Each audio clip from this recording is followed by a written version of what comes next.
Oui, bonjour Louis Alliot. Nous allons évoquer naturellement la candidature, la presque candidature d'Éric Zemmour, mais tout de même un mot sur l'information de la nuit. L'armée française a neutralisé le chef de l'État islamique au Grand Sahara qui avait ordonné l'assassinat de 6 travailleurs humanitaires au Niger. Ils sévissaient dans la zone des 3 frontières. C'est la preuve de l'utilité de notre présence au Sahel.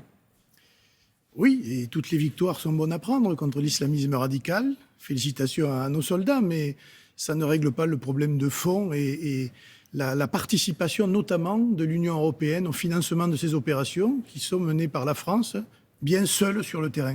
Marine Le Pen avait critiqué le manque de stratégie dans cette région, dans cette bande sahélienne. Il y aurait une forme de continuité par rapport à ce que nous faisons dans cette zone-là, dans la lutte contre le terrorisme, si elle arrivait aux responsabilités? J'imagine, oui, que c'est une opération qui serait continuée, mais elle serait continuée avec quand même une négociation serrée avec nos partenaires, je le répète. Mais qu'est-ce qu'on exigerait de nos partenaires européens? La France est aux avant-postes avec ses soldats sur le terrain pour lutter contre l'islamisme, mais pour protéger l'Europe entière. Que fait l'Europe pour nous aider? Alors certains pays fournissent de la logistique, etc.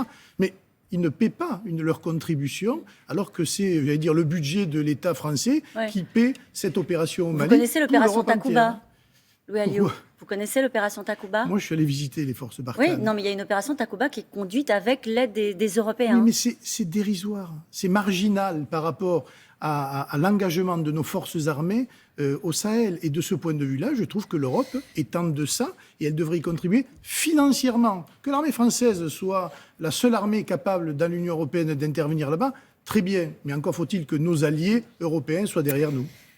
Axel de Tarlé en parlait à l'instant, la question du pouvoir d'achat et la flambée des prix de l'énergie. Le gouvernement va effectivement étendre le chèque énergie avec une augmentation de 100 € pour près de 6 millions de Français. Les prix des matières premières flambent. Comment agir en cette rentrée sur le pouvoir d'achat? Il y a deux leviers, l'énergie, les prix de l'énergie et les salaires. Comment est-ce que vous feriez? Écoutez, il y a aussi la fin des taxes. Moi, si je prends l'exemple de l'essence, l'État peut baisser les taxes. Aujourd'hui, ça devient une charge pour tous les travailleurs, ça devient une charge en matière d'électricité, de gaz, etc. Et l'État va faire un chèque pour les classes les plus modestes. Vous savez, aujourd'hui, les classes moyennes souffrent énormément aussi de cette hausse des prix et de l'énergie. On a vu que l'inflation augmente.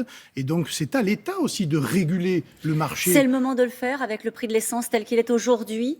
Écoutez, je pense que c'est le moment. Je rappelle que nous avons aujourd'hui des prix de l'essence qui avaient conduit à la première manifestation des Gilets jaunes. Si on veut le chaos social dans les mois qui arrivent, il faut continuer comme ça, laisser faire. Et avec les augmentations successives de l'énergie, mais aussi d'un certain nombre de biens de consommation, je pense que beaucoup de Français dans la difficulté seront obligés de contester dans la rue ce que le gouvernement était capable de faire. Vous nous dites ce matin, Louis Alliot, le chèque énergie, ça ne suffit pas. Il faut que le gouvernement agisse sur ce qu'on appelle la TIPP flottante, c'est-à-dire... Ça me paraît évident. Alors là, pour le coup, cède une partie des taxes sur l'essence. Oui, et fasse pression pour que le prix du gaz et de l'électricité n'augmente pas tel qu'il a augmenté.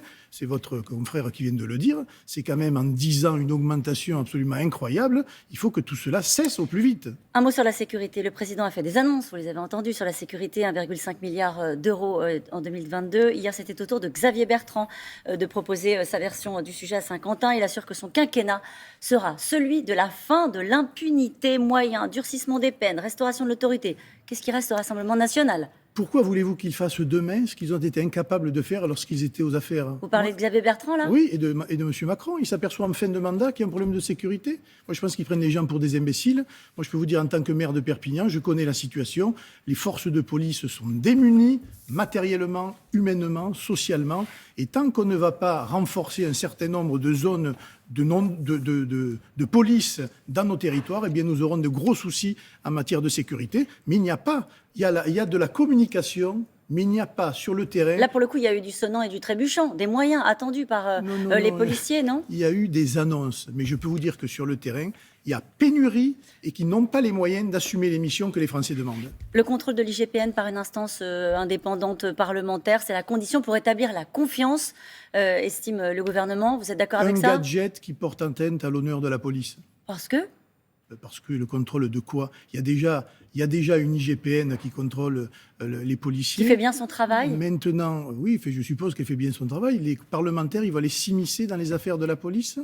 Écoutez, les parlementaires, déjà, qu'ils votent les bonnes lois pour garantir la sécurité français, et après, ils pourront aller voir si la police fait bien son travail. Mais quand même, quand vous entendez Michel Barnier dire qu'il faut s'affranchir de la Cour européenne des droits de l'homme, ça vous fait déjà sourire. Oui.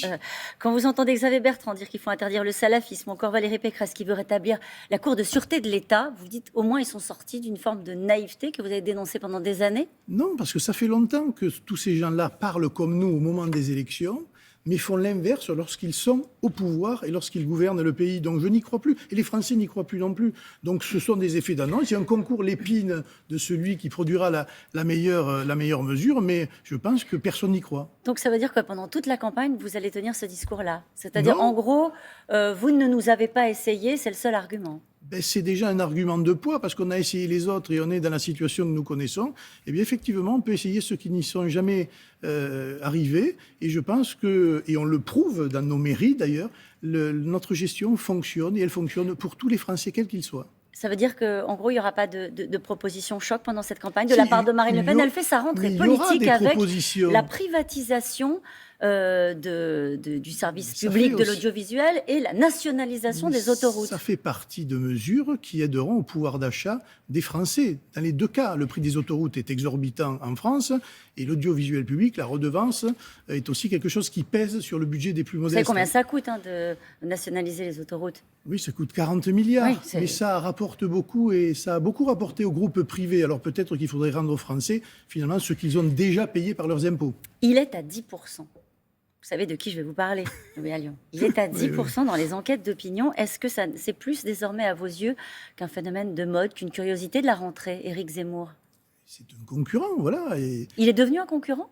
Il est un concurrent. À partir du moment où il se présente à l'élection présidentielle, il est un concurrent politique.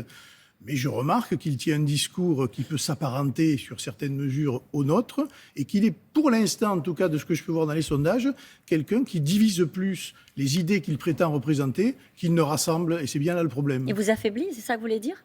Mais il n'affaiblit pas que nous, il affaiblit... Oui, mais est-ce qu'il vous affaiblit, vous? Est-ce qu'il affaiblit le camp de cette droite nationale?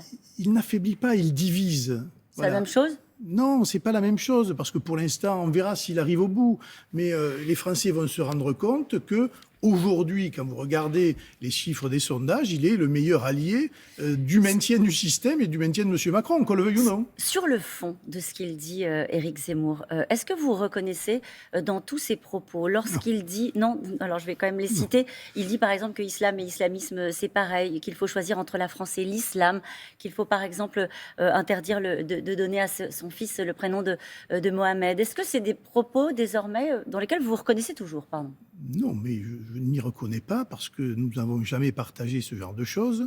Et en ce qui concerne les prénoms, j'ai vu qu'il avait dit, d'ailleurs, je ne sais pas sur quelle chaîne, qu'on ne devrait pas appeler ses enfants Jordan et Kevin. Oui, Jordan Bardella a dû se sentir visé. L'un est d'origine, c'est un saint polonais, et l'autre, c'est un saint irlandais. Ça reste quand même européen. Donc voilà, je pense qu'il est... il est plus radical que vous l'êtes, il est sur des propositions très clivantes et polémiques qui lui permettent de faire le buzz, mais qui sont réellement sur le terrain inapplicables. Il écrit dans son dernier livre, pardon, la citation est un peu longue, mais je voudrais quand même vous la lire. Dans la société traditionnelle, l'appétit des hommes va avec le pouvoir. Les femmes sont le but et le butin de tout homme doué qui aspire à grimper dans la société. Les femmes le reconnaissent, l'élisent, le chérissent. Est-ce qu'on peut être misogyne, assumer en 2021 et se présenter à la présidentielle? Écoutez, c'est votre confrère. Posez-lui la question, mais je ne partage alors pas du tout cette manière de voir la femme. Il est un candidat misogyne? Un presque candidat misogyne? Il est un candidat atypique, mais je crains qu'il soit plus aujourd'hui dans la polémique que dans la construction et dans le positif. Il martèle que les Français ont compris que Marine Le Pen ne gagnerait pas, que ses électeurs se sont sentis humiliés. Il la traite d'héritière. Est-ce que vous lui dites aujourd'hui qu'il se trompe de cible? Ah, totalement. Je pense qu'il fait une erreur d'abord de se présenter, et puis il fait une erreur de nous attaquer, parce qu'il obère notre capacité, j'allais dire, de la famille nationale à se rassembler, notamment au deuxième tour, pour gagner cette élection. Et je pense qu'il est aujourd'hui tout simplement dans une compétition un peu malsaine. Et qu'il devrait... Pourquoi malsaine? Parce qu'il s'en prend à des gens qui, finalement, l'écoutent, l'ont soutenu, et dans toutes ces activités qu'il a fait jusqu'à présent. Et aujourd'hui, pourtant, nous n'avons qu'un seul adversaire, c'est le système et c'est le gouvernement de M. Macron. Et lui s'en prend essentiellement à nous. Il se trompe, voilà. Moi, je le connais assez bien et je pense que les Français, petit à petit, vont se rendre compte qu'il est le diviseur de cette famille nationale. Merci beaucoup, Louis Alliot, Merci. d'avoir été notre invité ce matin.